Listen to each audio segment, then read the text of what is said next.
Monsieur Alain Touré.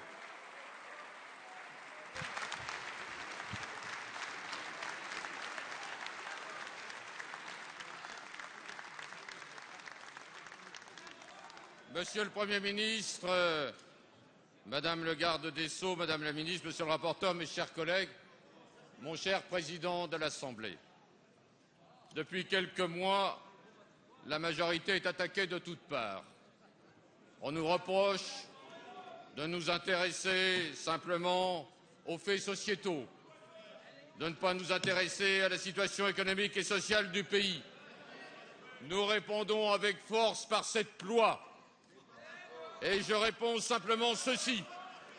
Nous sommes fiers, Madame le garde des Sceaux, de ce texte fondateur de la République. Nous sommes fiers qu'il vienne démontrer nos capacités à écouter. Nous sommes fiers de ce qu'il vienne démontrer nos capacités à imaginer.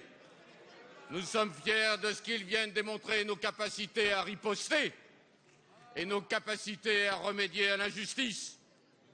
Car c'était une véritable injustice, un véritable déni de justice dont souffraient les homosexuels. Et j'ai une pensée pour tous ceux qui avaient une souffrance immense dans leur corps, dans leur être, dans leur savoir. Désormais, homosexuels et hétérosexuels pourront, s'ils le veulent, se paxer. Désormais, homosexuels et hétérosexuels pourront, s'ils le veulent, se marier. Cette égalité nouvelle, c'est une pierre blanche apportée à l'humanité.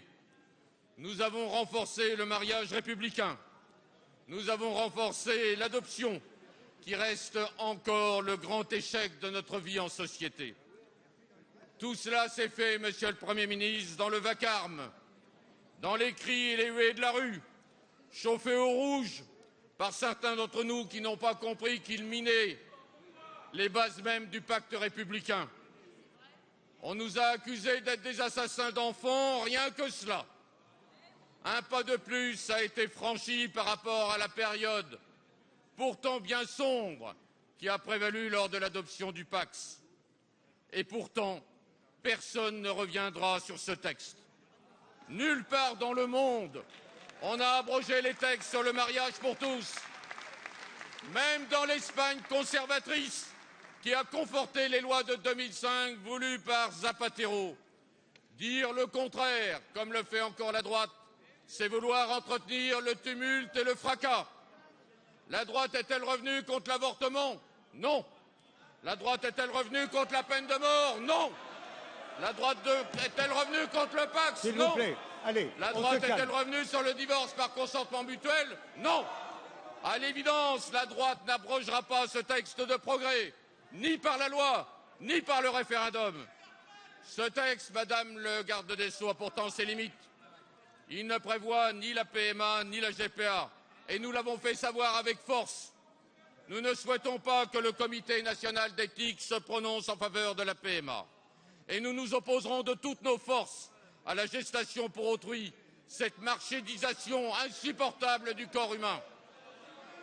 Nous le redisons à notre ami Christiane Taubira, nous souhaitons que la France prenne des initiatives déterminantes, Monsieur le Premier ministre, sur le plan international, pour faire interdire le recours à la gestation pour autrui, ici, là et ailleurs. Monsieur le Premier ministre, toute la gauche est aujourd'hui réunie derrière vous. Toute la gauche est aujourd'hui réunie sur le mariage. Toute la gauche est aujourd'hui réunie pour voter cet enrichissement sur le Code civil. C'est aujourd'hui un jour faste, un jour qui compte, un jour de clivage positif entre la droite réfrigérée et la gauche imaginative.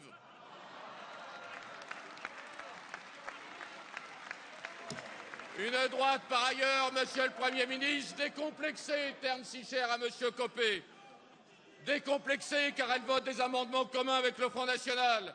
Et elle défile, bras dessous, bras dessus, goguenarde avec Monsieur Gilbert Collard.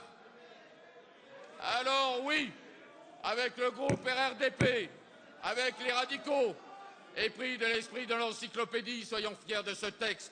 Soyons fiers de répondre à l'aspiration de la jeunesse française qui l'approuve massivement.